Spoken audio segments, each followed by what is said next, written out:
Hello दोस्तों, आप सभी को स्वागत करते हैं हम आपके यूट्यूब चैनल खुश स्टडी पॉइंट में। आइए आज इस वीडियो में लेकर आए क्लास 10 के बच्चों के लिए फिजिक्स का पहला चैप्टर प्रकाश का परावर्तन से ऑब्जेक्टिव क्वेश्चन।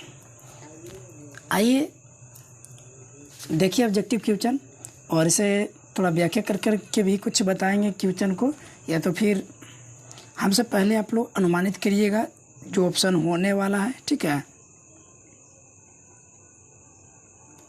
देखिए पहला सवाल क्या कहता है, प्रकाश की किरणें गमन करती है। सभी को मालूम होना चाहिए कैसी रेखा में गमन करती है, तो सीधी रेखा में। ठीक है, यानी पहला का ऑप्शन क्या हो जाएगा, ए यानी सीधी रेखा। दूसरा नंबर, चलिए मैं 4 ऑप्शन भी बोल दूंगा, सुनने से भी याद होता है। ठीक है, देखिए परावर्तन के नियम से निर्धारित होता है, परावर्तन के नियम से निर्धारित होता है क्या। दूसरा सवाल है, ऑप्शन क्या है, आपतन कोण बराबर परावर्तन कोण, बी में है परावर्तन कोण बराबर अपवर्तन कोण, और सी में जो है आपतन कोण बराबर विचलन कोण, और डी में इनमें से कोई नहीं। तो ये आपका सही विकल्प ये हो जाएगा आपतन कोण बराबर परावर्तन कोण। आइए तीसरा सवाल देखिए, निर्वात में प्रकाश की चाल क्या होती है। तो निर्वात में प्रकाश की चाल क्या होती है, तो ऑप्शन में है ए में 3 × 10⁸ मीटर प्रति सेकंड, सी में है 3 × 10⁸ सेंटीमीटर प्रति सेकंड, और सी में है 3 × 10 यानी 10⁸ किलोमीटर प्रति सेकंड, और डी में इनमें से कोई नहीं। तो सही विकल्प आपका हो जाएगा ए। ठीक है, 3 × 10⁸ मीटर प्रति सेकंड। चलिए चौथा सवाल देखिए, चौथा में क्या कहता है कि प्रकाश के परावर्तन के कितने नियम हैं। चौथा नंबर देख रहे हैं। ठीक है, ए में ऑप्शन है 1, बी में 2, सी में 3, डी में 4। तो सही विकल्प क्या हो जाएगा, बी। प्रकाश के परावर्तन के कई नियम, तो 2 नियम होते हैं। 5वां नंबर देखिए,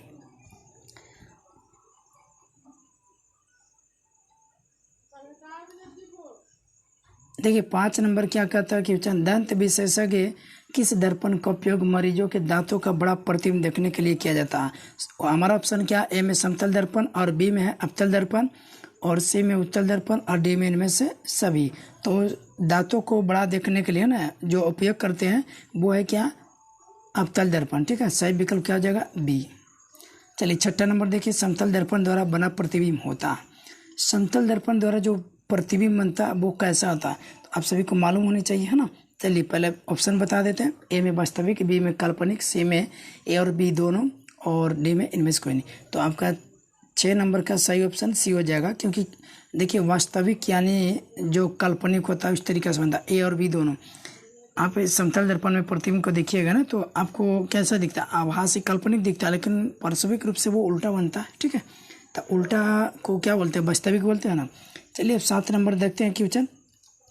कहते हैं सर्च लाइट का प्रवर्तक सतह होता है। तो सर्च लाइट का प्रवर्तक सतह क्या होता है, ऑप्शन है ए में उत्तल, बी में अवतल, सी में समतल, और डी में इनमें से कोई नहीं। तो आप सभी को मालूम होना चाहिए सर्च लाइट का प्रवर्तक सतह, जो सर्च लाइट टॉर्च में कौन सा दर्पण प्रयोग किया जाता है मालूम होना चाहिए। ये सही विकल्प क्या जाएगा, बी यानी अवतल दर्पण। 8 नंबर देखिए सवाल, समतल दर्पण से वास्तविक वस्तु का बना प्रतिबिंब होता है। तो समतल दर्पण से वास्तविक वस्तु का बना प्रतिबिंब होता है, कैसा होता है, ए में है आभासी छोटा, बी में है आभासी बड़ा, सी में आभासी वस्तु के आकार का, और डी में है वास्तविक। तो ये समतल दर्पण की बात है, तो आभासी और वस्तु के आकार के बराबर ही बनता है, सही विकल्प सी हो जाएगा। ठीक है, चलिए 9 नंबर देखते हैं सवाल। देखिए 9 नंबर क्या कहता है, वास्तविक वस्तु का आभासी प्रतिबिंब बनता है, यानी वास्तविक के वस्तु के जो आभासी प्रतिबिंब बनता है, यानी किसमें, समतल में, उत्तल में, अवतल में, इनमें सभी। देखिए समतल में भी आभासी बनता है, उत्तल में भी आभासी बनता है, अवतल में भी आभासी बनता है, इसलिए इसका सही जो विकल्प हो जाएगा ये हो जाएगा डी, इनमें से सभी। ठीक है, चलिए मैं इसको थोड़ा बड़ा कर लेते हैं तो ज़्यादा स्पष्ट दिखाई देगा। देखिए 10 नंबर सवाल क्या कहता है, कौन सा किरण आरेख सही नहीं है। इसमें ढूंढना है बाबू कि कौन सा किरण जो है सही नहीं यानी गलत है कौन। ठीक है ना, तो वो देखिए, तो यहाँ पर कौन सा किरण आरेख सही नहीं है, ए में बनाया हुआ है, उसको देख लीजिए, है ना। ये क्या दिया हुआ, ए में जो आपतन कोण परावर्तन कोण यहाँ बराबर होनी चाहिए, तो ये तो आपका क्या हो गया, गलत हो गया ना। और देखिए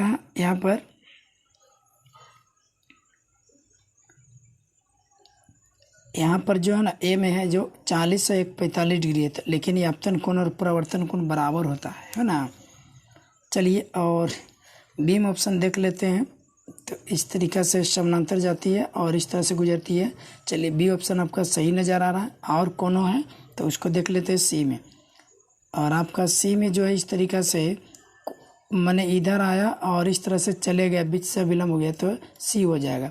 यानी ये जो विकल्प हो जाएगा बी और सी हो जाएगा। ठीक है, बी एंड सी होगा कि नहीं। प्रकाश के परिवर्तन के नियम का पालन करता है ना, बीच से इस तरह से 30 डिग्री इधर और 30 डिग्री इधर, मतलब कि ये सही हो गया। ठीक है, यानी बोला कि कौन सा किरण आरेख सही नहीं। ओहो सॉरी, यहाँ पर बोल रहा ना कि कौन से किरण आरेख सही नहीं है वो ढूंढना, तो मैंने सही वाला ढूंढ लिया क्या। तो यहाँ पर देखिए ये सही नहीं है।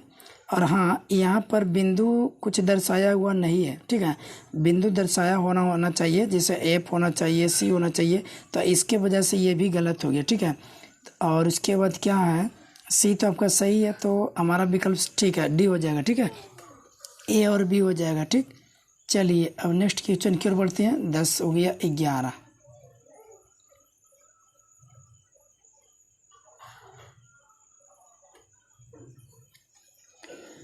चलिए देखिए 11 नंबर सवाल क्या कहता है कि वास्तविक हमेशा सीधा प्रतिबिंब बनाने वाला दर्पण होता है। वास्तविक हमेशा सीधा बनाने वाला जो प्रतिबिंब दर्पण होता है वो क्या है। तो ए में ऑप्शन है समतल उत्तल, बी में है समतल अवतल, और सी में जो है उत्तल अवतल, और डी में है समतल अवतल उत्तल। तो सही विकल्प क्या हो जाएगा, ए। समतल में आभासी सीधा बनता है और उत्तल में बनता है, अवतल में तो उल्टा भी बनता है क्या। 12 नंबर सवाल देखिए, खिसा हुआ जो कांच होता है, खिसा कांच होता है वो क्या होता है। ऑप्शन है पारदर्शक, अपारदर्शक, प्रभाषक, इनमें से कोई नहीं। तो ये सही विकल्प हो जाएगा सी, यानी प्रभासी होता है, जिसको प्रभाषक भी कहते हैं। ठीक है, चलिए 13 नंबर देखिए सवाल। अब 13 नंबर क्या कहता है कि आपतन कोण आई और प्रवर्तन कोण आर हो तो ये जो निम्न में है कौन से सही होगा। ठीक है, तो आपतन कोण और प्रवर्तन कोण, तो देखिए ऑप्शन क्या है, आई बराबर आर, बी में आई बराबर 2r, और सी में 2i बराबर आर, और डी में जो है आई ग्रेटर देन लेस आर। तो आप सभी को मालूम होना चाहिए कि आपतन कोण और प्रवर्तन कोण क्या होता है, बराबर होता है। तो सही विकल्प क्या हो जाएगा, ए, आई बराबर आर। अब देखिए 14 नंबर सवाल देखिए, वस्तु से छोटा प्रतिबिंब बनाता है। आप सभी को मालूम होना चाहिए वस्तु से छोटा प्रतिबिंब बनाता है कौन, अवतल तो बड़ा बनाता है, ये तो नहीं होगा। उत्तल है जो कि क्या करता है, उत्तल है जो कि बनाता है। समतल जो है वस्तु से छोटा प्रतिबिंब बनाता है। तो वस्तु से देखिए छोटा प्रतिबिंब बनाता है। और हाँ, ये एक मिनट, यहाँ अवतल दर्पण में भी एक स्थिति में क्या होता है कि छोटा प्रतिबिंब बनता है ना। तो यहाँ पर जो है ना, यहाँ पर जो है आपका 14 का जो है आपका ए भी सही होगा, बी भी सही होगा, और डी में तो बराबर बनता है। ठीक है ना, इसलिए आपका ऑप्शन जो डी होगा वो विकल्प सही हो जाएगा। ए बी दोनों सही है। ठीक है, अवतल में भी क्या होता है, छोटा बनता है, वस्तु से छोटा भी बनता है, ज़्यादा करके बड़ा बनता है, लेकिन बोल दिया कि वस्तु से छोटा प्रतिबिंब बनाता है, तो भाई अवतल भी तो बनाता है ना, और उत्तल भी बनाता है। अवतल कोई भी कंडीशन में बनाता है, हमेशा नहीं बनाता, उत्तल तो हमेशा छोटा बनाता है। लेकिन अवतल जो है मतलब क्या करता है कि जैसे मान लीजिए क्या अनंत पर रखा हुआ है। ठीक है, वस्तु अनंत पर रखा हुआ तो फोकस पर बनता है, तब फोकस पर बनता है तो वस्तु छोटा बनता है। ठीक है, चलिए 15 नंबर सवाल को देखिए। 15 नंबर सवाल क्या कर रहा है कि एक अवतल दर्पण में ध्रुव और फोकस के बीच रखी वस्तु का प्रतिबिंब बनता है। ठीक है, ऑप्शन क्या है, बड़ा वास्तविक, बी में बड़ा आभासी, सी में छोटा आभास वास्तविक, और डी में छोटा आभासी। ये सवाल को क्या करा समझ में आया। एक अवतल दर्पण में ध्रुव और फोकस के बीच रखा हुआ, अवतल दर्पण में क्या किया, ध्रुव और फोकस के बीच रख दिया, तो ये प्रतिबिंब बनता है। तो जानते हैं कि अवतल दर्पण में ध्रुव और फोकस के बीच रखा जाता है तो प्रतिबिंब पीछे बनता है, लेकिन क्या बनता है, बड़ा बनता है। ठीक है, लेकिन ये आभासी बनता है बाबू, सीधा बनता है। ठीक है, सही विकल्प भी हो जाएगा। और 16 नंबर देखिए क्या सवाल कहता है, मोटर गाड़ी के पार्श्व दर्पण होता है। मोटर गाड़ी के जो पाछे देखने के लिए जो दर्पण होता है वो कौन सा दर्पण होता है, अवतल, उत्तल, समतल, कोई भी। तो सही विकल्प हो जाएगा उत्तल। देखने के लिए क्या लगाते हैं, उत्तल दर्पण। ठीक है, चलिए अब देखते हैं 17 नंबर। 17 नंबर सवाल कहता है दाढ़ी बनाने में कौन सा दर्पण उपयुक्त होता है, या दाढ़ी बोल देगा, हजामत बोल देगा। ठीक है, तो समतल करते, उत्तल करते, अवतल करते, इनमें से कोई नहीं, तो सही विकल्प सी हो जाएगा, अवतल दर्पण का प्रयोग होता है। ठीक है, चलिए 18 नंबर सवाल देखिए। 18 18 नंबर क्या कर रहा है कि एक बलीय दर्पण में फोकसांतर एफ और वक्ता त्रिज्या आर के बीच संबंध है। तो इसके बीच जो संबंध है एफ बराबर आर तो होता नहीं संबंध, आर बराबर टू एफ, हाँ ये दूना होता है, एफ बराबर 2r तो होगा नहीं और एफ बराबर ये तो होगा नहीं, तो सही विकल्प क्या हो जाएगा, बी हो जाएगा। ठीक है, चलिए 19 नंबर देखिए, एफ बराबर r/2 सत्य है। अवतल दर्पण के लिए अवतल दर्पण में सत्य है, उत्तल में सत्य है, समतल में सत्य है, डी में करा ए और बी दोनों में, हाँ अवतल में भी सत्य है और उत्तल में भी सत्य है। सही विकल्प क्या हो जाएगा, डी हो जाएगा, क्योंकि दोनों में ये तो फॉर्मूला काम करता है ना, एफ बराबर r/2 है ना, दोनों में काम करता है। ठीक है, एफ बराबर r/2 यानी फोकस दूरी जो है त्रिज्या की जो आधी होती है ना, ये दोनों में फॉर्मूला काम करता है, उत्तल हो या अवतल हो। आइए 20 नंबर सवाल को देखते हैं। 20 नंबर में कहता है कि आवर्धन m का ऋणात्मक मान, है ना, आवर्धन m का ऋणात्मक मान बताता है। ये सब देखिए बहुत इंपॉर्टेंट सवाल है, ये सब परीक्षा में पूछा हुआ है और ये सब कभी रिपीट भी कर देता है। ठीक है, आप लोग ये सारी इंपॉर्टेंट क्वेश्चन को अवश्य जो कि याद रखिएगा, इसलिए मैंने इसे अपलोड कर दिया हूँ ताकि आप लोगों को सहूलियत मिले। देखिए 20 में क्या कहता है, आवर्धन m का ऋणात्मक मान बताता, आवर्धन m का ऋणात्मक हो गया तो ऋणात्मक मान क्या बताता है। देखिए ऑप्शन हमारे पास है, वस्तु के सापेक्ष प्रतिबिंब उल्टा, बी में बोल रहा है वस्तु के सापेक्ष प्रतिबिंब सीधा, और सी में कहता है वस्तु से प्रतिबिंब छोटा, और डी में कहता है वस्तु से प्रतिबिंब बड़ा। तो ये सही विकल्प होगा ए, वस्तु के सापेक्ष प्रतिबिंब उल्टा है। कैसे, तो ये ऋणात्मक चीज से पता चला। ठीक है, चलिए अब नेक्स्ट क्वेश्चन की ओर बढ़ते हैं। देखिए 21 नंबर सवाल कहता है कि 20 सेंटीमीटर की फोकस दूरी वाले अवतल दर्पण को सूर्य प्रकाश के सामने रखा जाता है, तो इसके सामने डी दूरी पर रखी माचिस की तिल्ली जल उठती है, तो डी का मान क्या होगा। ठीक है, इस तरीके से बोल दिया, तो डी का मान क्या होगा, तो फोकस दूरी वाले अवतल दर्पण को सूर्य के प्रकाश के सामने रख दिया, तो इसके लिए डी का मान, डी दूरी पर रखी माचिस की तिल्ली जल उठती है, तो डी का मान क्या होगा। ऑप्शन दिया हुआ 20 सेंटीमीटर, फिर 10 सेंटीमीटर, 5 सेंटीमीटर, 25 सेंटीमीटर, तो सही विकल्प हो जाएगा क्या, 20 सेंटीमीटर। यहाँ पर क्या है कि अवतल दर्पण को सूर्य प्रकाश के सामने 20 सेंटीमीटर पर रखा, तो जल उठता है तो 20 सेंटीमीटर नहीं होगा उसका डी, यानी उसका डिफरेंस है। और देखिए 22 नंबर सवाल को देखिए, फोकस पर अभिसारित करने वाला किरण पुंज परावर्तन के बाद समानांतर किरण पुंज में बदल जाता है किससे, अवतल दर्पण से, उत्तल दर्पण से, दोनों से, या फिर डी में इनमें से कोई नहीं। तो याद रखिएगा, फोकस पर अभिसारित करने वाला किरण पुंज परावर्तन के बाद ये समानांतर किरण पुंज में बदल जाता है, तो फोकस पर आता है ना, तो अवतल हो चाहे उत्तल, ये दोनों हो जाएगा। ठीक है, यानी सी ऑप्शन हो जाएगा दोनों, यानी ए और बी दोनों, यानी अवतल दर्पण और उत्तल दर्पण भी। ठीक है, चलिए 23 नंबर सवाल देख लेते हैं। 23 नंबर सवाल क्या कहता है, वास्तविक वस्तु का वास्तविक प्रतिबिंब नहीं बनता, वास्तविक वस्तु का वास्तविक प्रतिबिंब नहीं बनता। ये सवाल को समझ गए। देखिए ऑप्शन क्या कहता है, नहीं बनता किसमें, समतल दर्पण और उत्तल दर्पण, बी में कहता है अवतल और उत्तल दर्पण, सी में कहता है समतल और अवतल दर्पण, डी में क्या इनमें से कोई नहीं। तो ये सही विकल्प हो जाएगा ए, समतल दर्पण और उत्तल दर्पण। ठीक है, वास्तविक वस्तु का वास्तविक प्रतिबिंब नहीं बनाता। ठीक है, समतल दर्पण और उत्तल ये वास्तविक नहीं बनाता। ठीक है, 24 नंबर देखिएगा। 24 में क्या कहता है, आदीप्त वस्तु है, तो आदीप्त वस्तु क्या है, सूर्य तो दीप्त है, तारे भी दीप्त है, इनमें से कोई नहीं, ऐसा नहीं, चांद होगा। चांद जो है क्या आदित्य में आता है। ठीक है, ये सूर्य के प्रकाश को प्राप्त करके उत्सर्जित करता है। ठीक, चलिए 25 नंबर सवाल को देखिए। 25 नंबर क्या कहता है, देखिए 25 नंबर जो सवाल है कहता है गोलीय दर्पण में, है ना, क्या कहता है, गोलीय दर्पण में ध्रुव के निकट स्थित बीम का आवर्धन होता है। गोलीय दर्पण में ध्रुव के निकट है तो स्थित बीम का आवर्धन, तो बीम का आवर्धन क्या होता है, ऑप्शन दिया हुआ 1, बी में -1, सी में 0, इनमें से कोई नहीं। तो ये सही विकल्प 1 हो जाएगा। उसी जगह पर व्यवस्थित है, तो वस्तु की चाहे प्रतिबिंब को चाहे वहीं पर हो जाता है ना, कहा कि ध्रुव पर रखिएगा तो ध्रुव पर बनेगा, तो उसका अनुपात तो 1/1 होगा। 26 नंबर देखिएगा। 26 में क्या कहता है कि प्रकाश किरण है, जो प्रकाश किरण है, ठीक है, प्रकाश का बिंदु पथ, किरण का बिंदु पथ, और सिम कहता है ए और बी दोनों, और डी में इनमें से कोई नहीं। तो ये 26 नंबर जो हो गया, प्रकाश का जो है एक बिंदु पथ हो गया, प्रकाश किरण। ठीक है, प्रकाश का बिंदु पथ हो गया। 27 नंबर देखिए, कहता है कि किरणों के समूह को क्या कहा जाता है। बहुत ही अच्छा सवाल, किरणों के समूह को क्या कहा जाता है। ऑप्शन दिया हुआ किरण पुंज, प्रकाश पुंज, ए और बी दोनों, इनमें से कोई नहीं। तो ये सही विकल्प हो जाएगा क्या, ए हो जाएगा किरण पुंज। किरणों के समूह को क्या बोलते हैं? किरण पुंज कहते हैं। तो सही विकल्प ए होगा। ठीक है, चलिए 28 नंबर सवाल को देखिएगा। 28 नंबर क्या कहता है? अवतल दर्पण के प्रकाश में किसी वास्तविक और उल्टे प्रतिबिंब के लिए आवर्धन होता है। तो उल्टे देखिए, अवतल दर्पण के प्रकरण में किसी वास्तविक और उल्टे प्रतिबिंब के लिए आवर्धन होता है। तो उल्टे के लिए क्या होता है? तो ऑप्शन दिया ऋणात्मक, धनात्मक, ए और बी दोनों, इनमें से कोई नहीं। तो ये ऋणात्मक होता है। देखिए प्रतिबिंब का उल्टा आवर्धन क्या होता है? ऋणात्मक।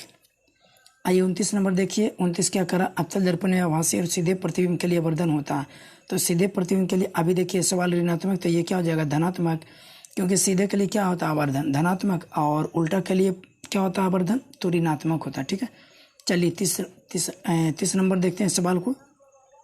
30 नंबर में क्या कहता है कि गोलीय दर्पण के परावर्तक पृष्ठ के वृत्ताकार सीमा रेखा का व्यास कहलाता है। तो सीमा रेखा का व्यास कहलाता है क्या?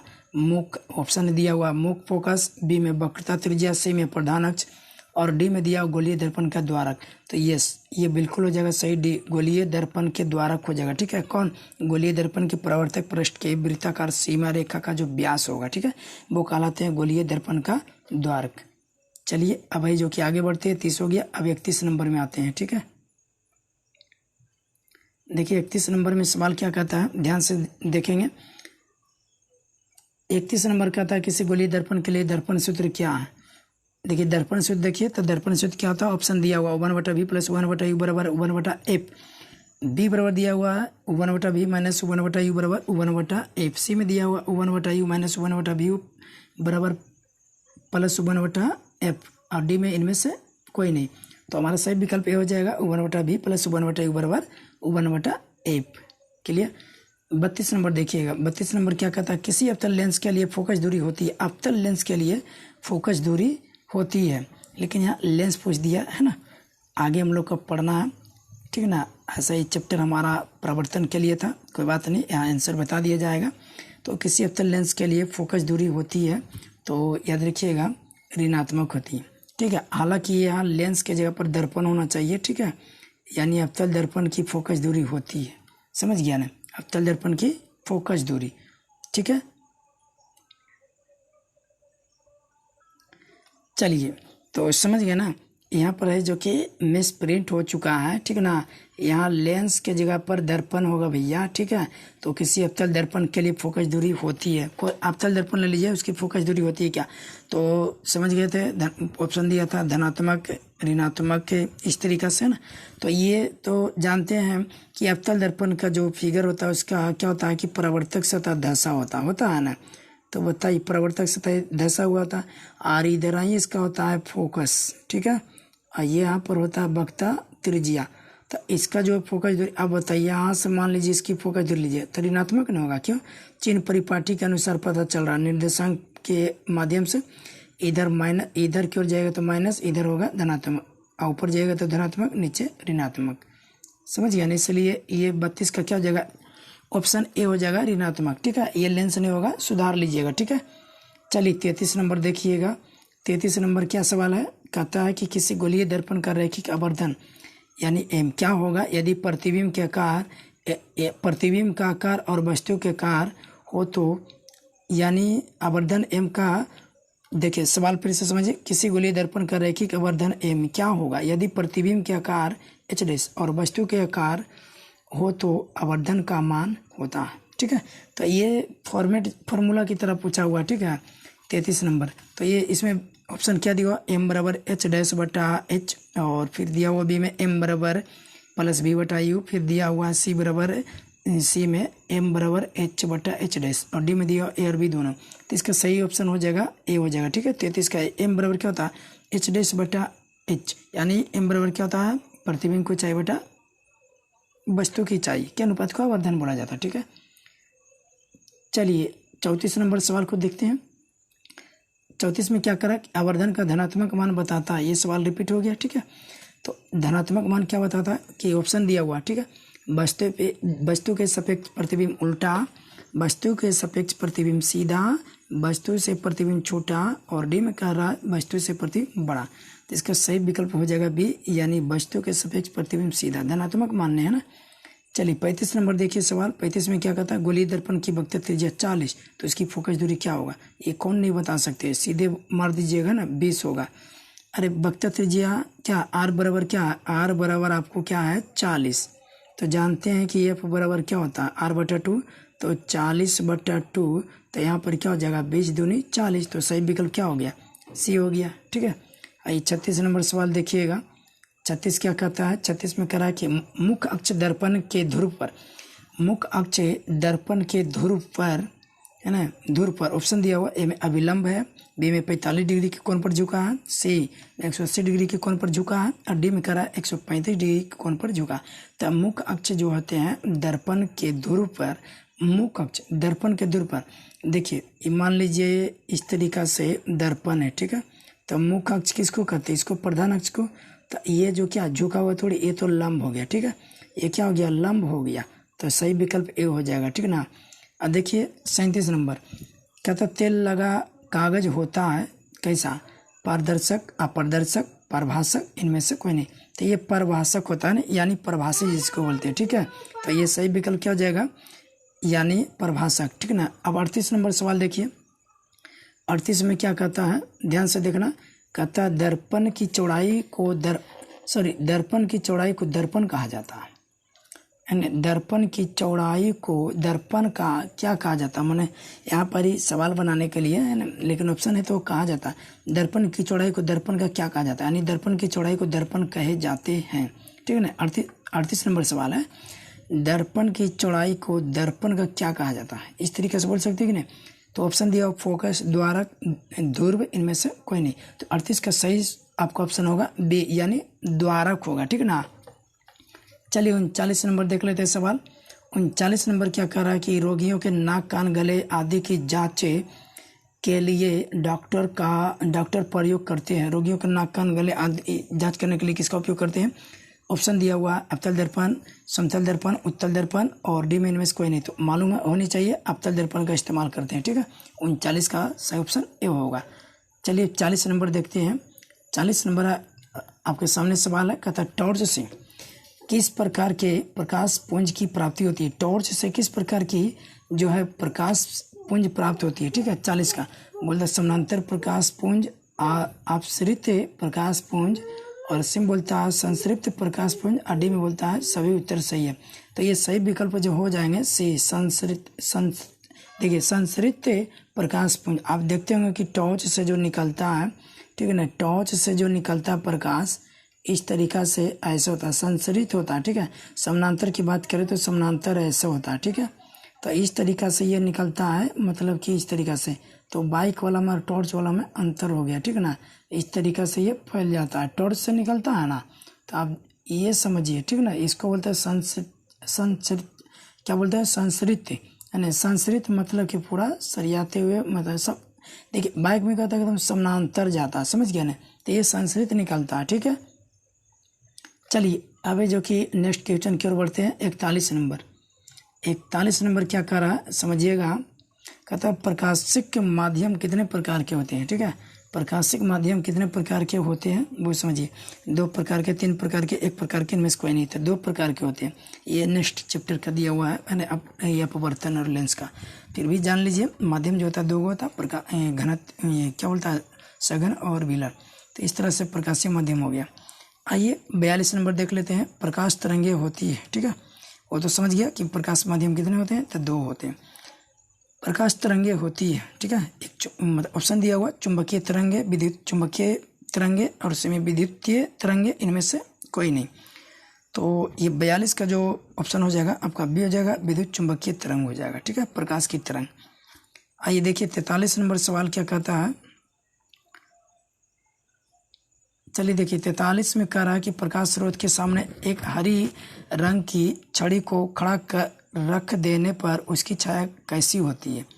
उसकी छाया पूछ रहा है कि कैसी होती है। लो, अब कितनी चकाचक छड़ी रहे या कुछ भी रहे, मान लीजिए क्या करा, प्रकाश के सामने एक हरी रंग की छड़ी को खड़ा कर देते हैं। दर्पण के सामने बोल रहा है, प्रकाश के सामने बोल रहा है ना। मान लीजिए सूर्य से प्रकाश आ रहा है या टॉर्च से आ रहा है, तो अब उसकी छाया कैसा बनेगा, कलर बनेगा नहीं ना। जैसा भी रहे छड़ी नया रहे, जैसे आप ही खुद नया नया पहन लीजिए, आपकी प्रकाश पड़ेगा आपके सामने तो उधर विपरीत जो आपके साइड उधर विपरीत में आपको पूरा काले दिखेगा, भूतिया दिखेगा, समझ गया। तो ये छड़ी का रंग जो है काला दिखेगा। यहाँ ऑप्शन दिया हुआ लाल रंग, हरी रंग, पीली रंग, काली। तो ये सही विकल्प क्या हो जाएगा? सी, यानी आपको काला ही दिखेगा, समझ गया ना। चलिए 44 नंबर सवाल को देखते हैं। दाढ़ी बनाने के लिए उपयुक्त गोलीय दर्पण में सीधा प्रतिबिंब प्राप्त करने के लिए चेहरों को रखना चाहिए। तो सीधा प्रतिबिंब प्राप्त करने के लिए, ठीक है, गोलीय दर्पण में चेहरों को सीधा चेहरों को प्रतिबिंब प्राप्त करने के लिए चेहरों को रखना चाहिए। कहाँ पर? ये सवाल पूछ दिया, ठीक ना। तो ऑप्शन दिया वक्ता केंद्र पर, बी में दिया वक्ता केंद्र के बाहर, सी में दिया वक्ता केंद्र और मुख फोकस के बीच, ठीक ना। और इसमें से कोई नहीं। तो यहाँ पर इस चेहरे को दाढ़ी बनाने के लिए गोलीय दर्पण में सीधा मतलब देखना चाहते हैं, तो ये कहाँ पर रखेगा? तो वक्ता केंद्र और मुख फोकस के बीच रखता है, ठीक है। सही विकल्प क्या हो जाएगा? सी हो जाएगा 44 का। 44 नंबर की क्वेश्चन, सॉरी ये 44 का जो दाढ़ी बनाने के लिए उपयुक्त गोलीय दर्पण में सीधा प्रतिबिंब प्राप्त करने के लिए चेहरों को रखना चाहिए। ये सब कुछ है ना, ये सब ऑप्शन गलत है। इनमें से कोई नहीं, कहीं पर भी नहीं रख, इतना में से कहीं भी रखिएगा नहीं, आपको सीधा प्रतिबिंब दिखेगा नहीं, ठीक है। क्योंकि जानते हैं दाढ़ी बनाने के लिए अवतल दर्पण का उपयोग करते हैं, तो उसमें तो सीधा अवतल दर्पण का प्रयोग करते हैं ना, तो दाढ़ी बनाने में करते हैं। लेकिन जानते हैं कि ये सीधा बनता है ना, ये अगर देखा जाए तो वो पार्श्विक रूप से वास्तविक से उल्टा बनता है, और अवतल दर्पण में उल्टा बनता है क्या। तो ये 44 का जो होगा ऑप्शन डी हो जाएगा। क्योंकि अवतल दर्पण हमें तो वास्तविक देता है ना, केवल एक ही स्थिति में देता है, दूर और फोकस के बीच में, तो उतना में तो रखा नहीं जाता है, ठीक ना। चलिए देखिए 45 नंबर देखिए। एक अवतल दर्पण से 10 सेंटीमीटर दूर वस्तु रखने पर इसका भाग से सीधा प्रतिबिंब बनता है। इसकी फोकस दूरी हो सकती है। तो पूछ रहे इसकी फोकस दूरी हो सकती है, तो वो हो सकता है 15 होगा कि 20 होगा कि 12 सेंटीमीटर। तो यहाँ पर सभी कुछ भी हो जाएगा, 15 भी हो सकता है, 20 भी हो सकता है, 12 सेंटीमीटर। इसलिए ऑप्शन क्या हो जाएगा? डी, ठीक है ना। इनमें से सभी, समझ गया। चलिए देखिए यहाँ पर जो है आंसर सेट नहीं है, वो हमारा सेट प्रैक्टिस है। आप ये क्वेश्चन को अगर बनाते हैं तो आप है जो कि खुद रंग सकते हो। अगर आपकी पीडीएफ की ज़रूरत है तो हमारे व्हाट्सएप नंबर पर आप सेंड कर सकते हैं। हमारा व्हाट्सएप नंबर है ना, अगर मान लीजिए ये पीडीएफ को आपकी ज़रूरत है तो आप है जो कि हमारे व्हाट्सएप नंबर पर कांटेक्ट कर सकते हैं। हमारा व्हाट्सएप नंबर क्या है? 8757502867, ठीक है। आपको अगर ये पीडीएफ चाहिए तो हमें अपना है जो कि नाम क्लास लिख कर भेजें, हमें इस पीडीएफ को शेयर कर देंगे, ठीक है। चलिए तो ये हम 50 ऑब्जेक्टिव क्वेश्चन करा रहे हैं, ठीक है ना। 50 ऑब्जेक्टिव क्वेश्चन का ये पीडीएफ है, और इस पीडीएफ में कुछ और एडवांस भी है जो कि दे दिया जाएगा। देखिए 46 नंबर क्या कहता है? एक अवतल दर्पण में वस्तु की स्थिति दूर और फोकस के बीच है, तो उसका प्रतिबिंब मतलब कैसा होगा?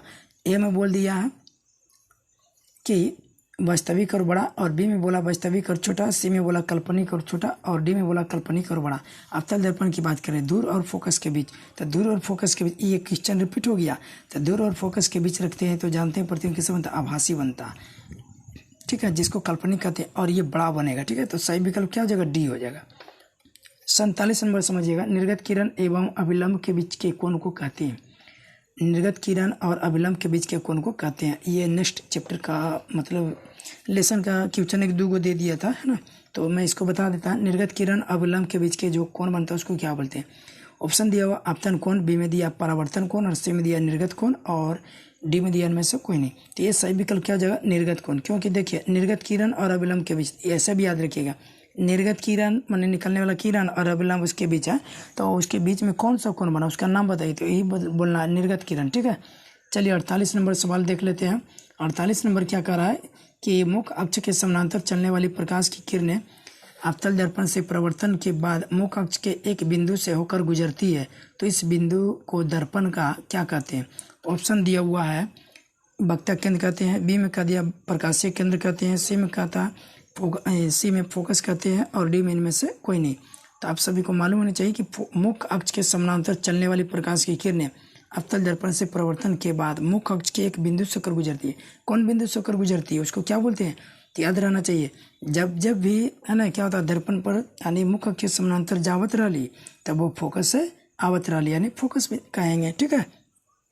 आइए 49 नंबर देखिए क्या कहता है? किस दर्पण का दृष्टि क्षेत्र बड़ा होता है? किस दर्पण में आपको दृष्टि क्षेत्र जो अंदर की ओर बहुत बड़ा दिखता है, है ना, आप लोग देखे होंगे बाइक वगैरह चलाए होंगे या बस उस पर बैठे होंगे ना, तो बगल में एक पास दृश्य दर्पण रहता है, आप उसमें देख सकते हो दृष्टि क्षेत्र बड़ा होता है। तो कौन दर्पण, यानी ऑप्शन दिया हुआ अवतल दर्पण का, समतल दर्पण का, उत्तल दर्पण का कि परवलयिक दर्पण का। तो याद रखिएगा सही विकल्प सी होगा उत्तल दर्पण का। वही ना मतलब दृष्टि क्षेत्र दिखता है बड़ा, बहुत बड़ा अगर दिखेगा, वक्री क्षेत्र है एकदम। आइए देखिए 50 नंबर सवाल क्या कह रहा। सूर्य से आने वाली यानी सूर्य से आने वाली प्रकाश पुंज कैसा है, सूर्य से जो प्रकाश आते हैं वो कैसा है। हाँ याद रखिएगा, ये जो होते हैं ना समानांतर आती है, ठीक है, ये टॉर्च की तरह नहीं निकलती है, ये मतलब संसरित टॉर्च से जो निकलती है वो संसरित होती है, लेकिन सूर्य से आने वाली प्रकाश जो पुंज है ना वो समानांतर प्रकाश पुंज होता है, ठीक है। तो आप सभी को उम्मीद है कि आपको ये ऑब्जेक्टिव बहुत ही यूजफुल होने वाला, ठीक ना। और ये ऑब्जेक्टिव जो है मतलब कि VVI है, और आप इसे एग्ज़ाम के दृष्टि के लिए है ना इसे सौंप जाइए, एकदम याद कर लीजिए, ठीक ना। आप सभी को चैप्टर वाइज चैप्टर वीडियो मतलब कि बनाते रहेंगे, ऑब्जेक्टिव क्वेश्चन जो कि अपलोड करते रहेंगे। और आप लोग हमारे जो है ना वीडियो जो देख रहे हैं उन्हें अगर अच्छा लगे तो दोस्तों को शेयर ज़रूर करें। और हाँ, अगर आपको इस क्वेश्चन का PDF चाहिए तो आपको बता दिए, वो हमारे WhatsApp नंबर पर सेंड कर सकते हैं और आपको ये PDF मिल जाएंगे, ठीक है। चलिए फिर मिलते हैं नेक्स्ट वीडियो में।